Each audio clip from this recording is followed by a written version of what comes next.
하나님께서 우리에게 주시는 말씀은 이 마가복음 1장 35절로 45절까지 말씀입니다. 신약 성경 54면입니다. 마가복음 1장 35절로 45절까지 하나님 말씀을 봉독합니다. 새벽 아직도 밝기 전에 예수께서 일어나 나가 한적한 곳으로 가사 거기서 기도하시더니 시몬과 및 그와 함께 있는 자들이 예수의 뒤를 따라가 만나서 이르되 모든 사람이 주를 찾나이다. 이르시되 우리가 다른 가까운 마을들로 가자. 거기서도 전도하리니 내가 이를 위하여 왔노라 하시고 이에 온 갈릴리에 다니시며 그들의 여러 회당에서 전도하시고 또 귀신들을 내쫓으시더라. 한 나병 환자가 예수께 와서 꿇어 엎드려 간구하여 이르되 원하시면 저를 깨끗하게 하실 수 있나이다. 예수께서 불쌍히 여기사 손을 내밀어 그에게 대시며 이르시되 내가 원하노니 깨끗함을 받으라 하시니 곧 나병이 그 사람에게서 떠나가고 깨끗하여 진지라. 곧 보내시며 엄히 경고하사 이르시되 삼가 아무에게 아무 말도 하지 말고 가서 내 몸을 제사장에게 보이고 내가 깨끗하게 되었으니 모세가 명한 것을 들여 그들에게 입증하라 하셨더라. 그러나 그 사람이 나가서 이 일을 많이 전파하여 널리 퍼지게 하니 그러므로 예수께서 다시는 드러나게 동네에 들어가지 못하시고 오직 바깥 한적한 곳에 계셨으나 사방에서 사람들이 그에게로 나아 오더라. 아멘. 보통 우리가 이렇게 예배에 오게 되면 보통 예배는 설교다 이렇게 생각하는 분들이 있습니다. 또 설교를 통해서만 하나님이 나에게 말씀하신다. 근데 그렇지 않습니다. 모든 게 다 예배고 모든 게 다 하나님의 음성이 우리에게 들려질 수 있는 하나의 귀한 또 예배가 될 수 있는데 특별히 찬양 때도 마찬가지입니다. 찬양할 때도 그 속에 하나님의 음성이 숨겨져 있습니다. 목사님 설교할 때도 마찬가지지만 우리 장로님 기도할 때도 마찬가지죠. 처음부터 예배 처음부터 끝까지 예배 아닌 게 없고 또 하나님의 음성을 다 들을 수 있다라고 하는 것입니다. 문제는 우리가 열려 있는 것입니다. 마음이 활짝 열려 있으면은 그 어떤 말을 통해서도 우리가 주의 음성을 들을 수 있다라고 하는 것입니다. 저는 여러분들 마음속이 활짝 열려서 성령의 음성을 듣는 귀한 시간 되기를 주의 이름으로 축원드립니다. 지금은 정치를 하는 분이 되셨지만 그 옛날에는 그 백신 회사, 그러니까 컴퓨터 바이러스 백신을 만드는 회사죠. 이 사장이었던 안철수 씨가 회사가 어려울 때 있었던 일입니다. 미국의 한 백신 회사로부터 100억 줄 테니까 네 회사 팔아라 그런 제의가 들어옵니다. 환율 따지게 되면 한 그 당시 140억 정도 된 것 같습니다. 회사 사정도 그 당시에 좋지 않았기 때문에 그것 받게 되면 뭐 직원도 몇 명 안 되고 퇴직금 주고 위로금 주고 해도 어마어마하게 많은 돈이 자기 수중에 들어올 수 있는 좋은 기회였습니다. 그 정도 돈이면은요 평생 잘 먹고 잘 살 수 있는 돈입니다. 그런데 간단히 그냥 거절합니다. 그래서 이 미국의 딜러는 직접 이야기를 하게 되면 설득이 안 되니까 일본의 백신 회사 한 사장을 또 앞세우게 됩니다. 이 사람도 똑같은 제의를 받았고 이 사람은 그 회사를 미국에 팔아 넘겼습니다. 그러면서 하는 말이 뭐냐면 안 회장 왜 그렇게 바둥바둥 되면서 살려고 하는가? 왜 이렇게 인생 힘들게 살려고 하는가? 나처럼 그거 팔고 요트 타면서 인생을 좀 즐겁게 살아봐. 인생은 이렇게 사는 거야. 얼마나 좋은지 모르겠다고. 인생은 다 이런 거야.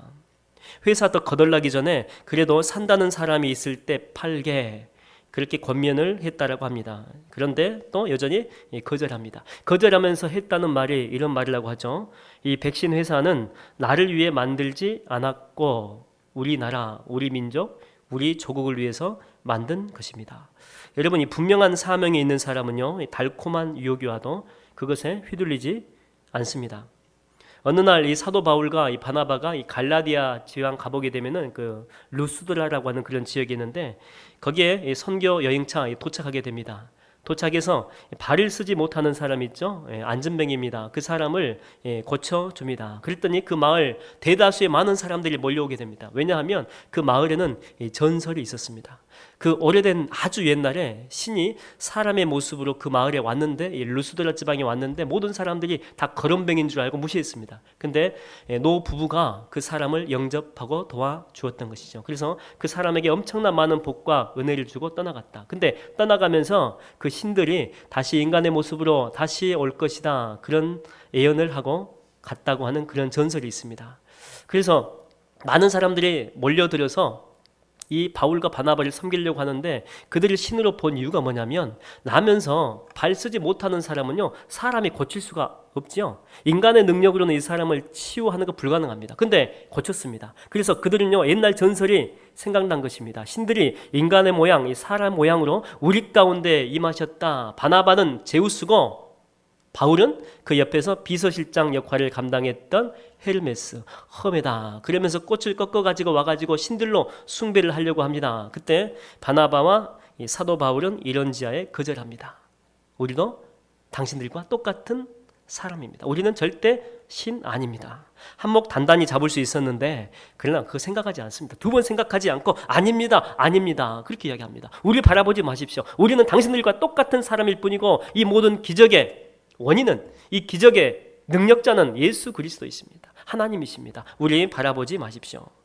여러분 사명이 있는 사람은요 명예나 인기 혹은 이 물질의 유혹에 쉽게 휘둘리지 않습니다. 오늘 본문에 보게 되면 예수님은 밤새도록 이 병자들을 치유하셨습니다. 그래서 많이 피곤하셨겠죠. 밤새도록 치유했기 때문에.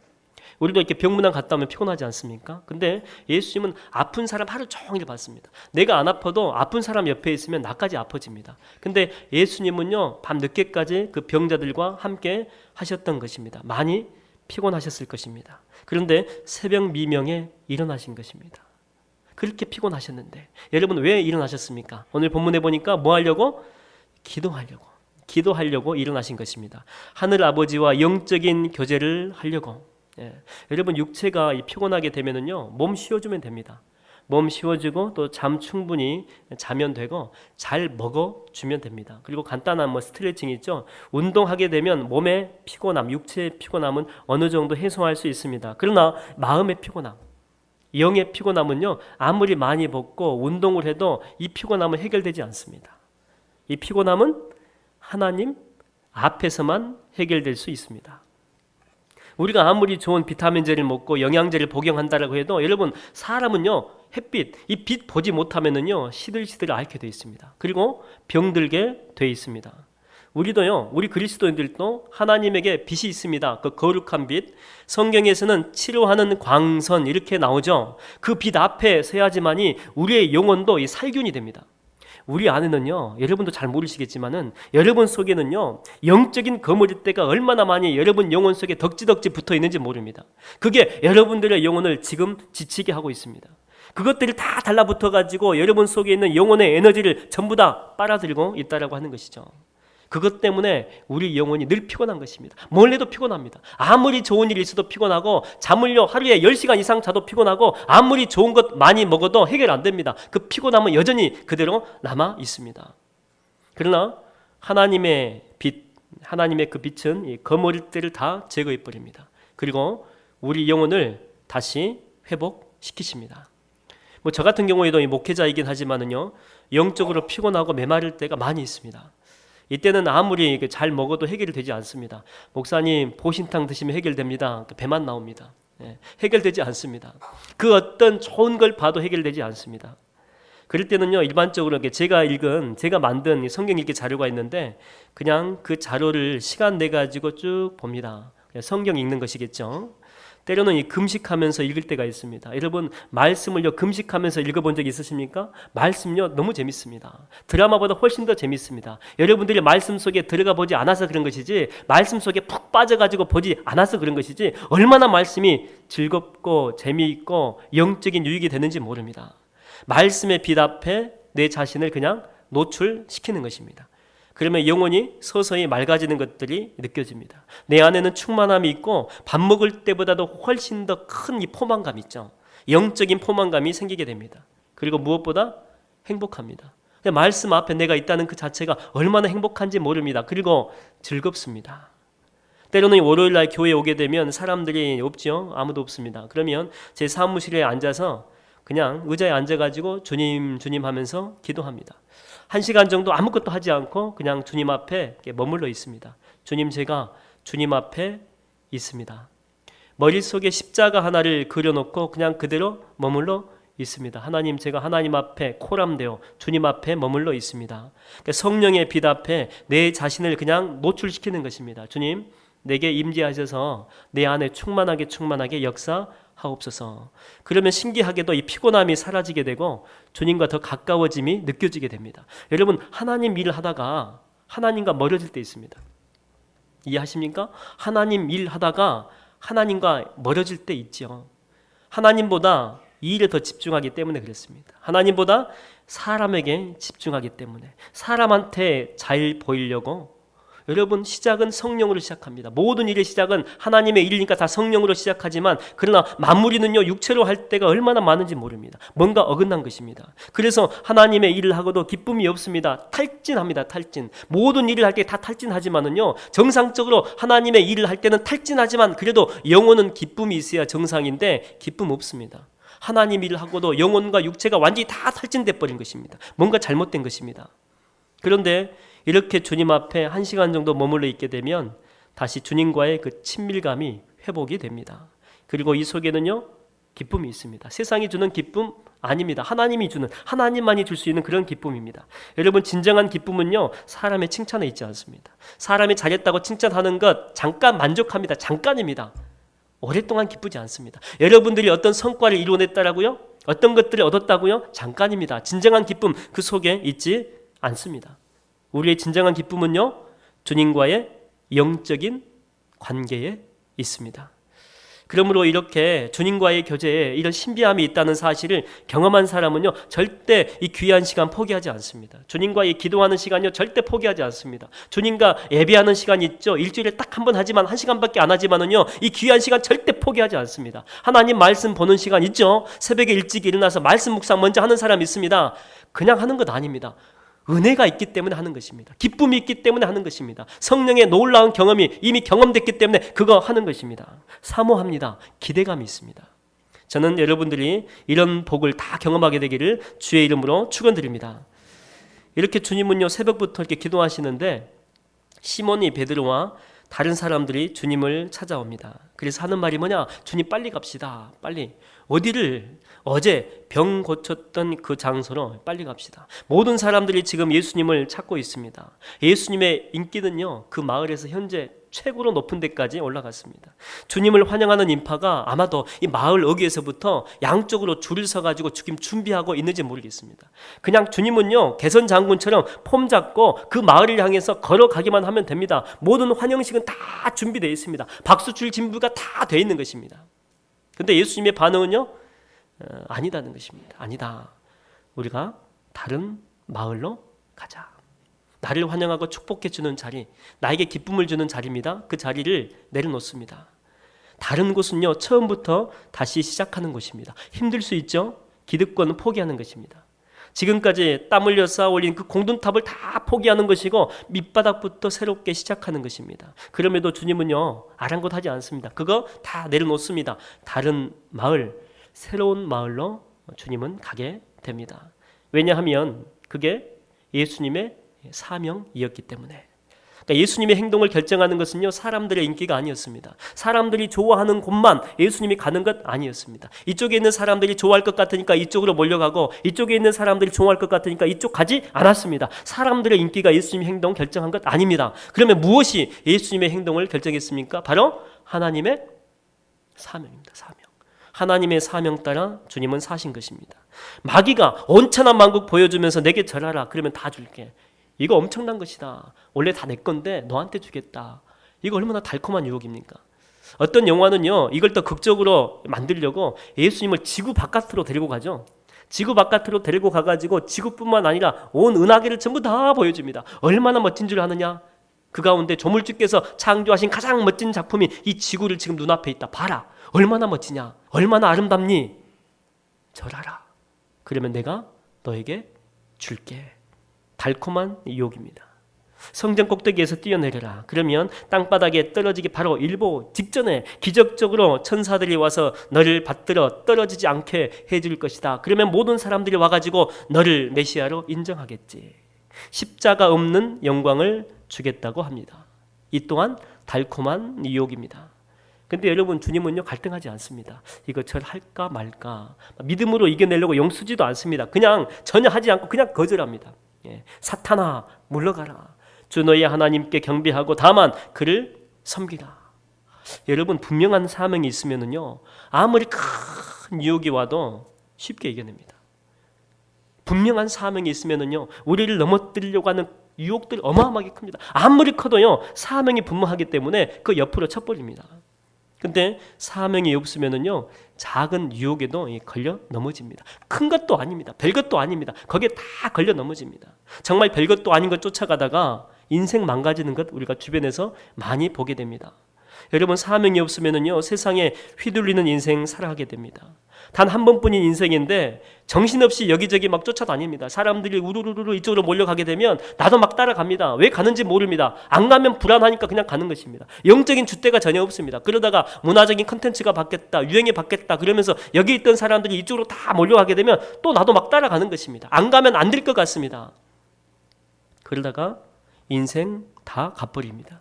아차 싶지만은 그때는 이미 늦었습니다. 여러분, 돼지는요, 꾸정물만 먹어도 만족하면서 삽니다. 쥐염 열매 몇 개만 던져줘도 충분합니다.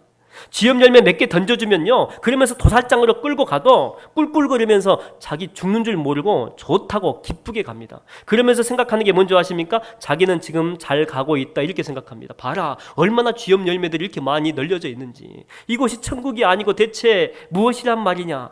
그 쥐염 열매 입에 물고 죽는 것입니다. 근데 여러분, 하나님의 사람은 다르죠. 하나님의 사람은요, 땅 보는 사람 아니죠. 하나님의 사람은요, 하늘 보는 사람입니다. 여러분, 금덩이가 여러분 만족시킵니까? 금은 부하가 많이 있다고 여러분 만족시킵니까? 아닙니다. 이 돌멩이가 무엇을 우리에게 만족감을 줄 수 있겠습니까? 우리는요, 그렇게 값싼 존재 아니죠. 우리가 다 경험해봤죠. 여러분이 정말 갖고 싶었던 거 있었죠. 손에 가졌습니다. 취했습니다. 얼마나 기뻤습니까? 그 기쁨요, 잠깐 가지 못합니다. 정말 여러분들을 만족시킵니까? 족하는 것을 백만, 그러니까 완벽하게 만족시킬 만한 것들을 여러분들이 이 세상 살면서 소유해 본 적이 있습니까? 없습니다.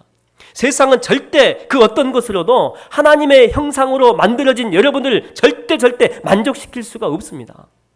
사람을 보며 세상을 볼 때 만족함이 없었네. 여러분, 이게 정상입니다. 이게 정상. 그 어떤 것도, 이 세상에 그 어떤 소유도 만족함이 없었네. 나의 하나님, 그분을 뵐 때 나는 만족하겠네. 여러분, 이게 정말입니다. 정말 우리가 예수 그리스도를 만나게 되면은요, 그분만으로 만족합니다. 우리가 만족하지 못한 이유가 뭔지 아십니까? 왜 허탄한 것에 마음을 두고 삽니까? 우리가 정말 예수님 못 만났기 때문에 그런 것입니다. 정말 우리가 경험해보지 못했기 때문에 그런 것입니다. 이 속에 예수님이 들어와 있지 않고 이 속에 성령 충만하지 않기 때문에 그런 것입니다. 동남풍아 불어라, 서북풍아 불어라, 가시밭에 백합화 예수 향기 날리니 할렐루야 아멘. 여러분, 이 가사가 무슨 내용을 담고 있는 줄 아십니까? 동남풍아 불어라, 태풍이 막 불어와도 상관없다는 것입니다. 가시밭에 내가 있어도 상관없다는 것이죠. 아무리 큰 고난과 어려움이 있어도 내가 상관없다. 왜? 나는 하나님을 만났기 때문에. 그래서 나는 가시밭 속에 있으면서도 백합화 예수 향기를 내겠다라고 하는 것입니다. 나는 만족함이 있다는 거예요. 내가 아무리 어렵고 힘든 상황 속에 있다라고 할지라도, 가시덩굴이 내 인생을 짓밟고 있다고 할지라도 나는 하나님을 만난 존재이기 때문에, 내 속에 여전히 성령 하나님이 나와 함께 하시기 때문에 나는 만족할 수 있다라고 하는 것입니다. 나는 성령의 향기를 여전히 바랄 수 있다라고 하는 것입니다.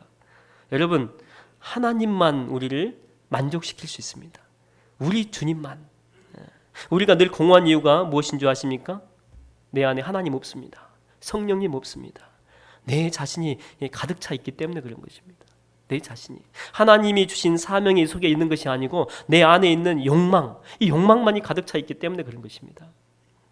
저는 처음으로 성령 체험을 할 때가 이 고등학교 2학년 때입니다.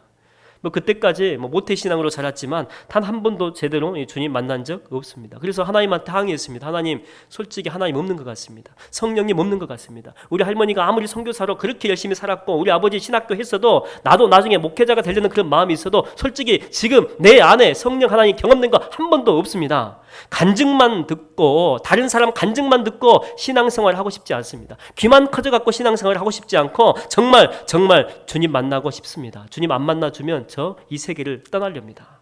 그래서 교회 지하 이 기도실 음침한 곳에 혼자 내려가서 사생결단하면서, 그때 고등학교 2학년 때 처음으로 철학 기도를 한 적이 있습니다. 그렇게 한참을 기도했습니다. 정말 주님 안 만나주면 내가 기독교 떠나겠습니다. 있지도 않는데 한 번도 고등학교 2학년 정도 됐으면 오랜 신앙생활을 했기 때문에 이 정도 되면 주님 만나줘야 되는 것 아닙니까? 한 번도 만난 경험이었기 때문에 이번에도 안 만나주면 저는 떠나겠습니다. 그러면서 기도하고 또 찬양하고 기도하고 말씀 보면서 또 기도하고 그러다가 새벽녘쯤에 주께서 제 안에 임하셨습니다. 정말 처음 있는 경험이었습니다. 고등학교 2학년 18살 때 처음으로 예수 그리스도를 만난 것입니다. 그때 이상한 느낌이 아니고 정말 평안한 느낌이었습니다. 몸은 진동이 옵니다. 권사님들께서 예수 그리스도가 임재하시면 진동이 옵니다. 말은 많이 들었지만은요, 저는 진동이라고 하는 걸 그때 처음 경험했습니다. 막 진동이 오는데 한번 눈 떠봤더니 보니까 몸이 막 이렇게 막 떠는 게 아니더라고요. 내 영이 이 속에서 막 진동하고 있더라고요. 방언도 합니다. 눈물 콧물 다 쏟아냅니다. 그러나 제 안에는 이 세상 그 어느 때보다 이 극한 평화가 있었습니다. 이런 성령의 임재와 더불어서 주께서는 환상을 하나 보내주셨는데 앞에 이 벽면에 십자가를 보여주신 것입니다. 그 십자가, 예수의 십자가, 그 십자가에 내 죄를 막 받기 시작했습니다. 주님, 나와 함께하여 주시니 감사합니다. 내 죄가 많군요. 그러면서 죄를 막 받기 시작합니다. 근데 박아도 끝이 없습니다. 그 십자가 전체를 내 죄로 가득 채웠는데 이 정도 박으면은 내 죄가 다 없어질 줄 알았더니 그런 게 아닙니다. 여러분 두더지 잡기 그 게임 아시죠? 요놈 때리면은 요놈이 또 올라옵니다. 또 요놈 때리면은 정신없이 계속 올라옵니다. 마치 그런 것처럼 내 안에 있는 죄들이 막 끊임없이 올라옵니다. 너무 많아가지고 십자가에 박다가 지쳐버렸습니다. 포기했습니다. 주님, 나 이거 더 이상 못하겠습니다. 그런데 그때 그 십자가로부터 주의 보혈이 흘러나오기 시작했습니다. 그 주의 보혈이 막 흘러나오더니 내 죄를 순식간에 다 삼켜버렸습니다. 그리고 내 자신까지 삼켜버렸습니다. 그러면 여러분 숨이 막혀서 죽어야 될 것 같은데 그렇지 않습니다. 숨 쉬는 것이 더 자연스러워졌습니다. 피가 또 날 덮쳤기 때문에 그렇지 않습니다. 오히려 내 자신이 주님 때문에 정결해짐이 느껴졌습니다. 저는 그때 깨닫게 되었습니다. 육체의 정욕을 이길 힘은 보혈의 능력, 주의 보혈. 시험을 이기는 승리되니 참 놀라운 능력이로다. 주의 보혈 능력이도다. 주의 피 믿으오. 주의 보혈 그 어린 양의 매우 귀중한 피로다. 여러분 영어로 이 bless라고 하는 그 단어는 축복이죠. 축복. 복이라고 하는 단어죠. 그래서 God bless you 하면 당신에게 하나님의 복이 임하기를 바랍니다. 근데 이 bless, 이 축복의 그 어원, 원래 단어는요, bled, 또 bleed, 피입니다. 피, blood, 피. 그러니까 진정한 하나님의 복은요, 주님의 보혈로부터 나온다라고 하는 그런 의미죠. 여러분 보혈이 우리에게 복이 된다라고 하는 것입니다. 다른 것 아닙니다. 주의 보혈이 우리에게 은혜가 됩니다. 여러분들이 결단해가지고 여러분 속에 있는 욕망 한두 개 없었다고 해가지고 너무 자신하지 마십시오. 또 올라옵니다. 계속해서 기어 올라옵니다. 오직 주님의 보혈의 피만이 여러분 속에 있는 욕망을 온전히 몰아낼 수 있습니다. 그럴 때만이 우리는요, 주님의 거룩한 사명을 다시 이 마음속에 품을 수가 있는 것입니다. 저는 오늘 예배를 드리는 이 시간 여러분 가운데 주님의 보혈이 여러분 가운데 다 뿌려지게 되기를 주의 이름으로 축원드립니다. 여러분 주님은요, 사명을 위해 사신 분이죠. 그러나 사명을 위한 길을 걸어가긴 했지만 가면서 불도저처럼 또 코뿔소처럼 주변이 어떻게 되든 상관없이 그냥 무조건 밀어붙이는 분, 그런 분 아니셨습니다. 중간에 가다가 꺼져가는 등불이 있으면요, 그거 다시 살리셨습니다. 멈춰 서가지고 사명이 있지만은요, 멈춰 서가지고 그거 살렸습니다. 부러져가지고 희망이 없는 이 갈 때 만나게 되면 다시 기부스해가지고 다시 세워주셨습니다. 곧 소외당한 한 사람을 위해서 전지전능하신 그 발걸음을 멈춰 설 만큼 주님은요, 사랑이 많으신 분이었다라고 하는 것입니다. 오늘 이 본문의 그 나병 환자의 그 만남이 바로 그런 것입니다. 당시 나병 환자는요, 따로 격리되어서 살아야 됐죠. 멀리서 사람이 자기한테 다가오게 되면은요, 자기 근처에 지나가게 되면 부정이 탑니다. 부정이 옮겨갑니다. 그렇기 때문에 멀리서 사람이 일단 발견이 된다 그러면은 먼지 뒤집어 쓰면서 부정하다 스스로 막 외쳐야 됐습니다. 그것도 작은 소리 아닙니다. 큰 소리로 나는 부정하다 울면서 자기 자신을 스스로 저주했던 사람입니다. 그는 지금까지 인생 살면서 따뜻한 말 한마디 들어본 적 없습니다. 그래 맞다, 너는 하나님께 저주받았다. 이런 말만 들었습니다. 자기가 스스로를 저주하는 것도 괴로운 일인데요. 모든 사람들이, 주변에 있던 모든 사람들이 다 자기를 저주했습니다. 자기 부모도 저주합니다. 혈육을 나눈 부모도 저주하고 동생들, 친인척도 다 저주합니다. 당신은 저주받았다. 친척뿐만 아니고 이웃들까지 그를 다 버렸습니다. 그는요 저주받은 인생입니다. 그리고 간간히 돌팔매질도 당했습니다. 그는 꿈도 없고 미래도 없고 비전도 없는 사람이었습니다. 그런 그에게 예수 그리스도가 다가오신 것입니다. 평생 그렇게만 살아가야 될 줄로 알았던 그 나병 환자의 그 인생 속으로, 비참한 삶 속으로 주님께서 들어오신 것입니다. 여러분이 광야같이 희망이 없는 곳에서도 예수님이 오시면은요 희망이 생깁니다. 에스겔 골짜기와 같이 마른 뼈밖에 없는 이 죽음의 공동 묘지에도 주님의 영이 임하시게 되면 생명의 동산으로 바뀌게 되어 있습니다. 저는 여러분에게도 오늘 그리스도의 영이 임하게 되기를 축원드립니다. 그 치유하는 방법이 뭐냐? 치유하는 방법은 손 갖다 댔습니다. 당시 문화적 상황에서는 있을 수 없는 일입니다. 그는 지금까지 단 한 번도 따스한 이 말 한마디 들어본 적이 없다라고 했죠. 근데 다른 사람도 아닌 거룩한 예수님께서, 전능한 예수님께서, 하나님인 예수님께서 그 손을 갖다 댑니다. 여러분, 이런 일은요 생각조차 할 수 없는 일입니다. 그냥 예수님이 오셔가지고 한번 잠깐 이렇게 봐주기만 해도 그것만으로도 황송한 것입니다. 그것만으로도 몸둘 바 모르는 것입니다. 그런데요 주님은요 접촉하면 절대 안 됩니다. 접촉하면 되지 않는 이 불가촉 천민에 해당하는 저주받은 그 사람에게 하나님의 그 거룩한 손, 이 전능한 손을 갖다 대신 것입니다. 웃으면서 환한 미소로. 여러분, 그 사람이 치유받은 것은요 육신의 질병만이 아닙니다. 육신의 질병도 질병이지만은요 그 마음속에 있었던 평생 씻을 수 없는 그 상처 있죠. 골마 터진 그 상처 있죠. 평생을 저주받으면서 스스로를 저주하면서 살아왔던 그 마음에 도저히 지울 수 없는 그 상처들, 암덩이처럼 단단해진 그 마음의 상처들, 그때 다 녹아내린 것입니다. 여러분, 주님의 만지심은요 그냥 만진 것 아닙니다. 상처만 어루만진 것 아닙니다. 그 사람의 깊은 곳, 그 속에 들어있는, 보이진 않지만 가장 힘들어하고 고통스러워하고 밤마다 잠 못 이루는 바로 그 영혼, 그 마음을 만지신 것입니다. 너 많이 울었지. 지금까지 너 많이 힘들었지. 너 많이 괴로웠지. 내가 안다. 내가 안다. 주님의 만지심은요 그의 혼과 영과 관절과 이 골수와 깊은 곳까지 꿰뚫어 가지고 그 속까지 만지신 것입니다. 저는 나병 환자를 만지신 그 주님의 손길이 여러분에게도 이 시간 함께 임하게 되기를 주의 이름으로 축원드립니다. 이 소록도 교회에는요 이 많은 목사들이 설교를 하러 온다라고 합니다. 서울에서 굴지의 목사들이 가서 설교하고 옵니다. 오셔서 주로 하시는 이 설교의 주제는 사랑입니다. 사랑. 하나님의 무한한 사랑, 자기를 아낌없이 주는 헌신적인 사랑, 주로 사랑이 주제입니다. 하나님은 당신 모두를 다 사랑하십니다. 그러나 소록도 교회는 그 누구도 목사 말 믿지 않습니다. 말로는 사랑 할 수 있겠지. 그런데 당신이 정말 우리를 진짜 사랑해? 그러면서 이렇게 비아냥거린다라고 하는 것입니다. 어떤 이 목사 같은 경우에는 괴물같이 생긴 이 그들의 모습에 너무 충격받아가지고 소록도 가자마자 다시 돌아가 버리는 그런 사람도 있다라고 합니다.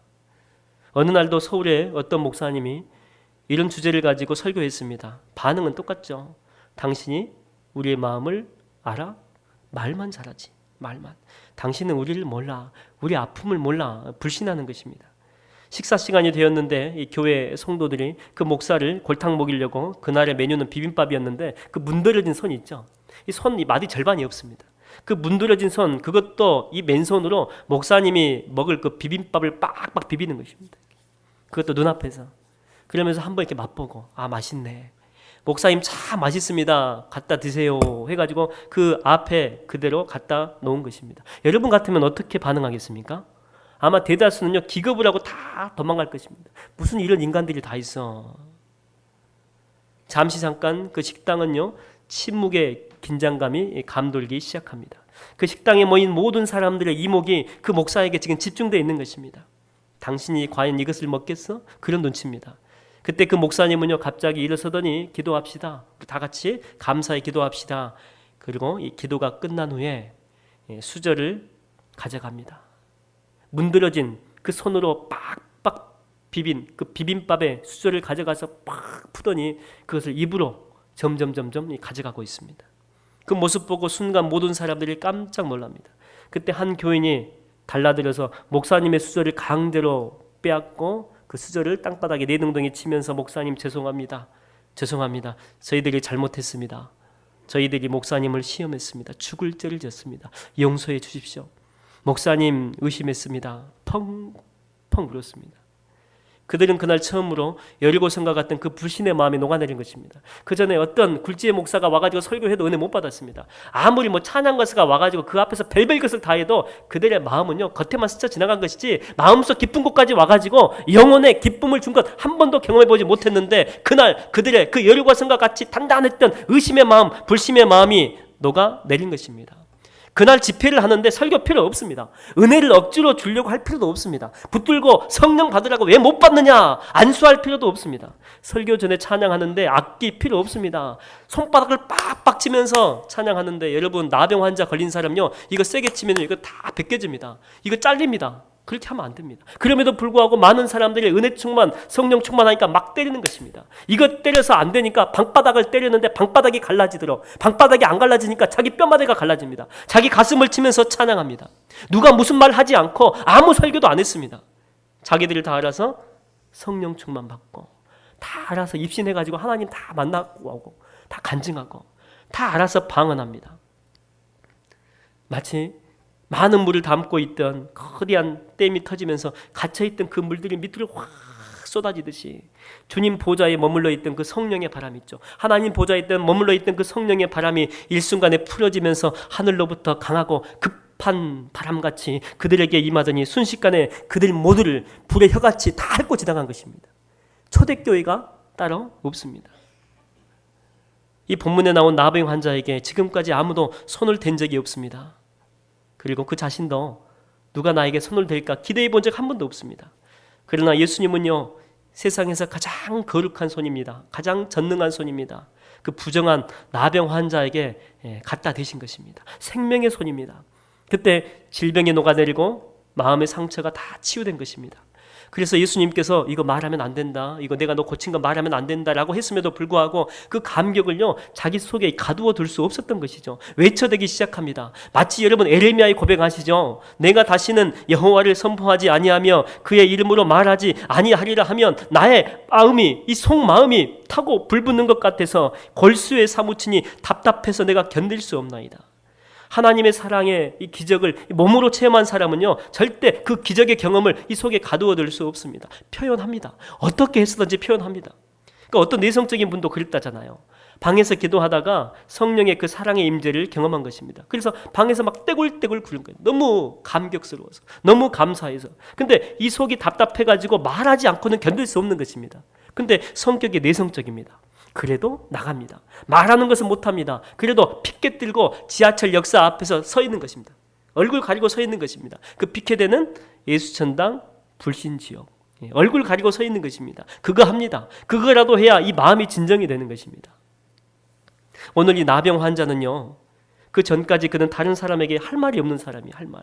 고작 해봤자 나는 부정하다, 나는 저주받은 인생이다, 나는 부정하다, 이게 전부였습니다. 근데 오늘 나병 환자는 외쳐대기 시작합니다. 복음입니다. 복음. 복음이라고 하는 그런 새로운 사명을 갖게 된 것입니다. 그는 육신의 질병에서 그리고 무엇보다 마음의 질병에서 해방이 된 것입니다. 그리고 무엇보다 그는 다시 꿈꾸는 사람이 되었던 것입니다. 이 속에 원래 꿈이 있었습니다. 외쳐댈 그 메시지가 이 속에 있었던 것인데 마음의 질병 때문에, 육신의 질병이 아니고 이 마음의 질병 때문에 외치지 못했는데 그 마음의 질병, 여리고성과 같은 그 마음이 녹아내린 것입니다. 여러분, 우리가 사명이 없고 꿈이 없는 것은요 육신의 병도 병이지만 우리 마음이 병들었기 때문에 그런 것입니다. 이 병든 마음이 자꾸만 나한테 이야기를 하죠. 나는 부정하다, 나는 부정하다. 자신에 대해서 비판적인 이야기만 계속해서 하는 것입니다. 뭐 나 같은 것이. 여러분, 겸손한 것 절대 아니죠. 겸손한 표현 아닙니다. 날마다 자기한테 독약을 먹이는 것입니다. 독약을.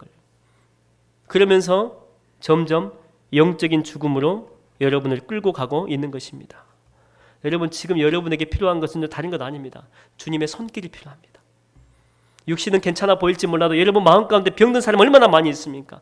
하나님의 손길이 필요합니다. 여러분 그 주님의 손길은요 그냥 손 아닙니다. 잘 보시면은요 한가운데 못이 뚫려 있습니다. 못 박힌 흔적이 있습니다. 거기서부터 지금도 보혈의 피가 흘러나오고 있습니다. 그 주님의 그 보혈의 피 뚝뚝뚝뚝 흘러내리는 그 선혈이 흘러내리는 그 손이요 바로 지금 여러분 옆에 있는 것입니다. 하나님의 인자한 손의 그 만지심, 그게 지금 우리 가운데 그 무엇보다 가장 필요하다라고 하는 것입니다. 여러분 오늘 우리 그리스도가 여러분에게 손을 대실 것입니다. 여러분에게 안수하실 것입니다. 그 손이 지금 여러분 머리 위에 와 있습니다. 여러분 한번 다 같이 한번 눈을 한번 감아 보십시오. 다 같이 한번 눈을 감아 보십시오. 눈 감은 여러분 위에 성령의 손께서 있습니다. 주님의 손이 있습니다. 피가 뚝뚝 떨어집니다.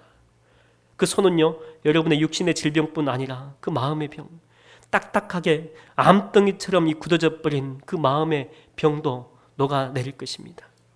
그리고 그 부드러워진 그 마음 속에 다시 하나님이 주신 사명, 하나님이 주신 그 비전들 꿈틀꿈틀 거리기 시작할 것입니다. 이런 은혜가 여러분과 또한 저에게 함께 임하게 되기를 주의 이름으로 축원드립니다. 기도하겠습니다. 주님, 우리에게는 주님의 따스한 손길이 필요합니다. 주님의 은혜가 필요합니다. 그래서 치유도 받고 다시 사명도 받아서 주님의 선한 청지기 역할 잘 감당할 수 있도록 은혜 베풀어 주옵소서. 주님 손 위에 우리 머리 위에 있는 것 압니다. 안수하여 주셔서 주의 보혈로 나를 덮어 주옵소서. 예수님의 이름으로 기도하옵나이다. 아멘.